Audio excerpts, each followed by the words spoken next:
Good morning, dear students. My name is Anupam Singh. I am working in Department of Agriculture as a post of lab instructor. I am also research scholar, and my area of specialization in fruit science.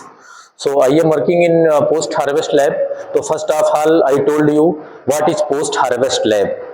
So this is science and technology to use, process, protect, preserve and package to package for distribute to agriculture produce in the market. So that is total post harvest technology. So I will told you their instruments which is put on my lab. Please come. Dear students, this is pH meter. आप इसको भी दिखा दीजिए। This is pH meter. ये basically हम इसलिए use करते हैं, अगर आपको किसी फ्रूट जूस का पीएच निकालना हो या पीएच को मेजर करना हो तो आप इस पीएच मीटर की सहायता से कर सकते हैं। सबसे पहले हम अपने स्टूडेंट्स को बताएं कि पीएच होता क्या है। पीएच का फुल फॉर्म होता है पावर ऑफ हाइड्रोजन। पीएच किसी भी फ्रूट्स के जूस का या वेजिटेबल के जूस का पीएच बताता है कि उसमें कितना हाइड्रोजन आयन की एक्टिविटी है, और इसमें जनरली 0 से 14 तक की जो एक स्केल होता है उसमें 0 से 14 तक की रीडिंग हम ले सकते हैं, लेकिन इस इंस्ट्रूमेंट जो है हमारा ये स्केल का नहीं है, ये ऑटोमेटिक मशीन है, सिस्ट्रॉनिक का है। इसमें हम आप पीएच जो भी हो रहेगा चाहे 14 से ज्यादा हो या कम हो वो सारा इस इंस्ट्रूमेंट से हम रीड कर सकते हैं। और ये लॉग बुक होती है, यदि कोई स्टूडेंट इस पे काम करेगा तो इस लॉग बुक में वो एंट्री करेगा, देन वो सारा अपना काम कर सकता है। अब आते हैं ये हैंड रिफ्रैक्टोमीटर है। ये डिजिटल हैंड रिफ्रैक्टोमीटर है। इसमें जो है पीछे से ये सेल के माध्यम से चलता है, इलेक्ट्रिसिटी से नहीं चलता है ये। और इसमें भी हम फ्रूट जूस का टीएसएस मेजर करते हैं। फ्रूट जूस का टीएसएस का फुल फॉर्म हम आपको बता दें, total soluble solids. Generally fruit juice में जब हम टीएसएस मेजर करते हैं तो सबसे पहले क्या करते हैं, इस मशीन को यहाँ ऑन करते हैं। सबसे पहले जब हम इस मशीन को ऑन करेंगे उसके बाद मशीन ऑन होगी, क्लियर करेंगे कि पुराना डेटा जो हो वो हट जाए, और इस पे जब 0 की रीडिंग आ जाती है तो हम इस लेंस पे एक ड्रॉप जूस डालते हैं फ्रूट की। हमें ध्यान ये रखना है कि जब भी हम फ्रूट की जूस डालें तो हमें उस जूस को कंटामिनेट नहीं करने देना अपने हाथ से, हमें सेफ्टी के साथ करना होगा।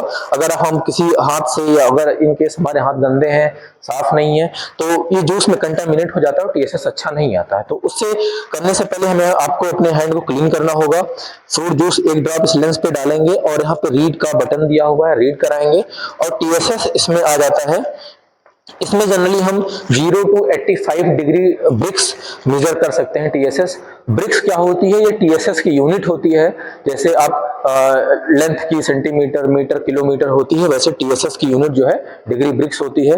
तो जब भी हम टीएसएस की रीडिंग को लिखते हैं तो इन केस मान लीजिए किसी फ्रूट का टीएसएस 20 आया तो हम 20 डिग्री ब्रिक्स रखते हैं। तो ये काम है इस हैंड रिफ्रैक्टोमीटर का। यह है आपका डिजिटल रिफ्रैक्टोमीटर, जिसको ABBE रिफ्रैक्टोमीटर भी बोला जाता है।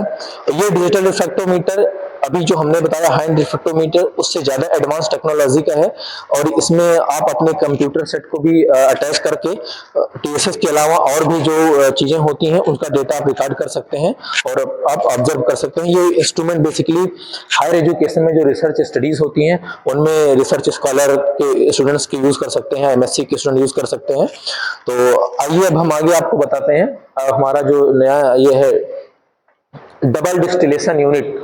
पोस्ट हार्वेस्ट लैब में डिस्टिलेशन यूनिट एसेंशियल इंस्ट्रूमेंट होता है, क्योंकि जब आप पोस्ट हार्वेस्ट में बहुत सारी चीजें बनती हैं, जैसे नाम ही पोस्ट हार्वेस्ट, किसी भी क्रॉप को हार्वेस्ट करने के बाद जैम बनाना, जेली बनाना, तो उन सब के लिए जब भी हम किसी फ्रूट्स को धुलते हैं या किसी ग्लास वेयर को धुलना होता है या कुछ वाटर हमें जरूरत होती है तो जनरली हम डिस्टिल्ड वाटर का यूज करते हैं ताकि उसके प्रोड्यूस में कोई कंटामिनेशन ना हो, सारी एक्यूरेट रीडिंग हमें मिले। तो यहाँ से डिस्टिल्ड वाटर का भी हम लोग तैयार करते हैं। और ये कैन है, यहाँ सबसे पहले पानी आता है और पानी यहाँ से होके दूसरे वाले वाल्व में आता है और यहाँ पे डिस्टिल वाटर हमारा इकट्ठा होता है जो इवेपोरेट होके इस पाइप के माध्यम से ड्रॉप बाय ड्रॉप इस कैन में आता है और यहाँ से हम लोग फिर स्टोर करते हैं।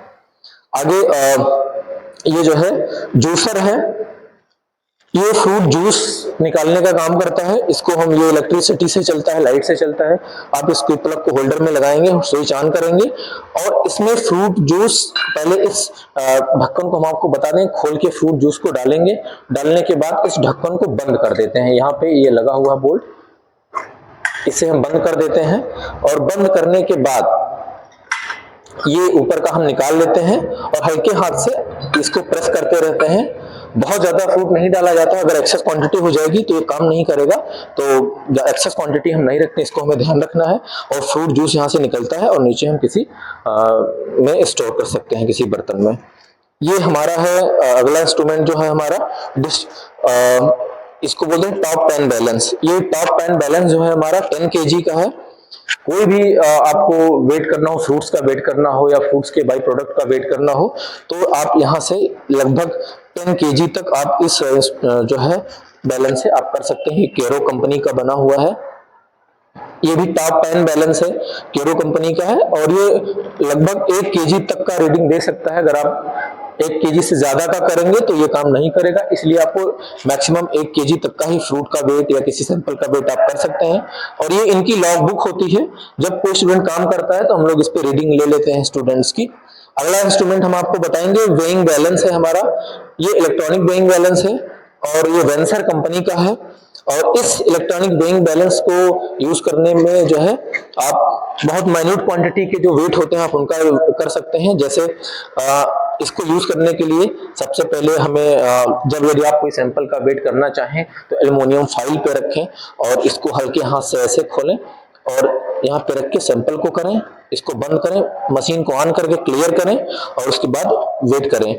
और वेट करते समय हमें इतना ध्यान रखना है, क्योंकि इसमें बहुत माइन्यूट क्वांटिटी का वेट किया जाता है, तो फैन अगर आप ऑन करके करेंगे तो रीडिंग एक्यूरेट नहीं आएगी। तो जब भी इसका यूज करें फैन जरूर ऊपर से बंद रखें लैब में। ये हमारा हॉट एयर ओवन है।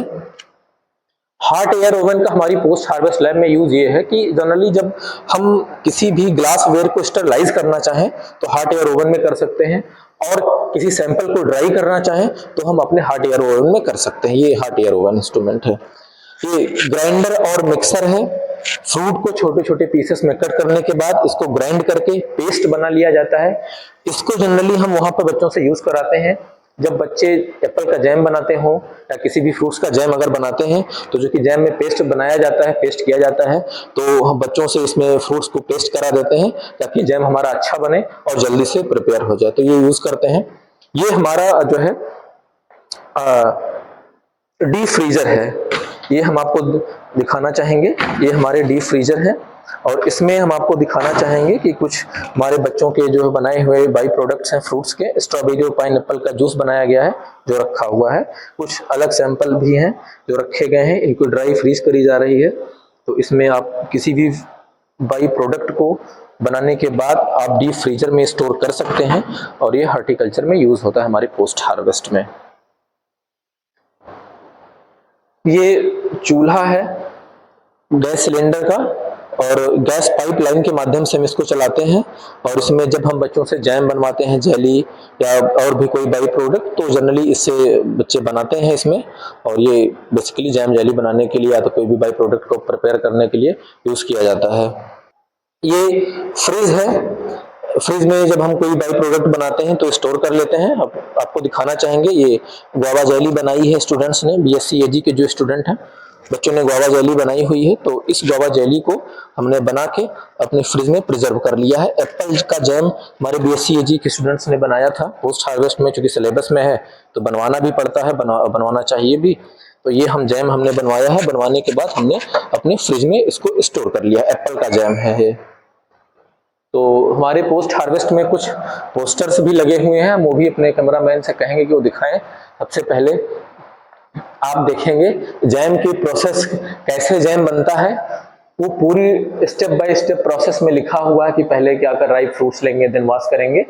ये इसलिए हमने लगाया है कि बच्चे अगर लैब आए तो उनको किताब खोलने की जरूरत ना पड़े, वो वैसे ही इस पोस्टर्स को देख के जान सकते हैं कि हमारे जो फ्रूट्स के बाई प्रोडक्ट होते हैं वो कैसे बन सकते हैं। और ये जो है आप देख पा रहे हैं जेली बनाने का प्रोसीजर लिखा हुआ है। जो बीएससी एजी के स्टूडेंट्स होते हैं उनसे हमने बनवाया है, बच्चों ने बनाया है और सबमिट किया है लैब में। तो ये अच्छा लग रहा है एक तरीके से देखने में। इधर आप देखेंगे मार्मलेट जो कि स्वीट ऑरेंज का बनाया जाता है, उसकी पील का बेसिकली बनाते हैं। पूरा प्रोसीजर लिखा हुआ है, बच्चों ने इसको भी सबमिट किया है। और ये जो आप पोस्टर देख पा रहे हैं, ये सारे जब बच्चे थर्ड ईयर में जाते हैं और वो 6वें सेमेस्टर में होते हैं, तो post harvest management and value addition एक सब्जेक्ट होता है, वो उसका नाम पूरा है post harvest management and value addition of fruits and vegetables, उसको पढ़ते हैं। तो इन सारे ये सारा जो पोस्टर आप देख पा रहे हैं सब सिलेबस में कवर है, और बच्चे इसको पढ़ते हैं तो उनका जो है एक एजुकेशन सिस्टम इम्प्रूव होता है। और ये आप देख पा रहे हैं जीरो एनर्जी कूल चैम्बर, ये बहुत इंपॉर्टेंट है। हम आपको बता दें कि एक साइंटिस्ट थे डेके रॉय एंड आर्या स्पुरदिया, जो IARI के थे।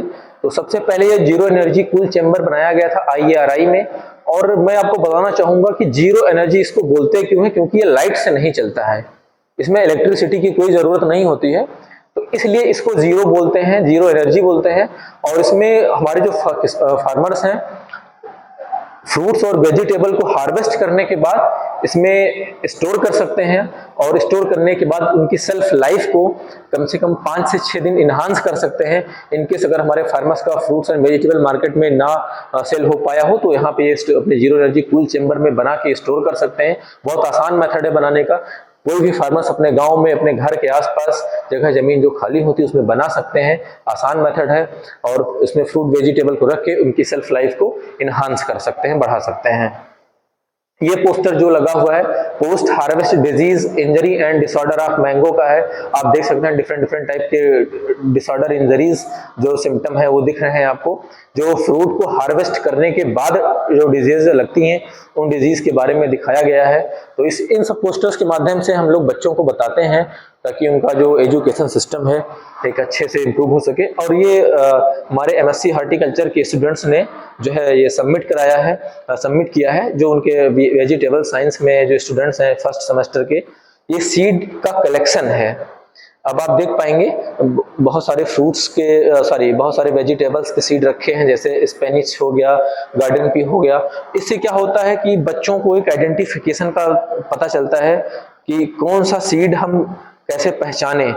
हम जानते तो हैं कि भिंडी ऐसी होती है, टमाटर ऐसा होता है, काली मिर्च ऐसी होती है, ओनियन ऐसा होता है, लेकिन हम अगर सीड लाके रख दें तो शायद स्टूडेंट्स को नहीं मालूम होता कि कौन सा सीड कैसे आइडेंटिफाई किया जाता है, किस कलर का होता है। तो ये जो यहाँ पे बच्चों ने बनाया है बेसिकली सीड आइडेंटिफिकेशन के लिए बनाया गया है, कि उनको मूली का सीड पता हो कैसा होता है, गाजर का सीड पता हो कैसा होता है, तो बेसिकली आइडेंटिफिकेशन के लिए है।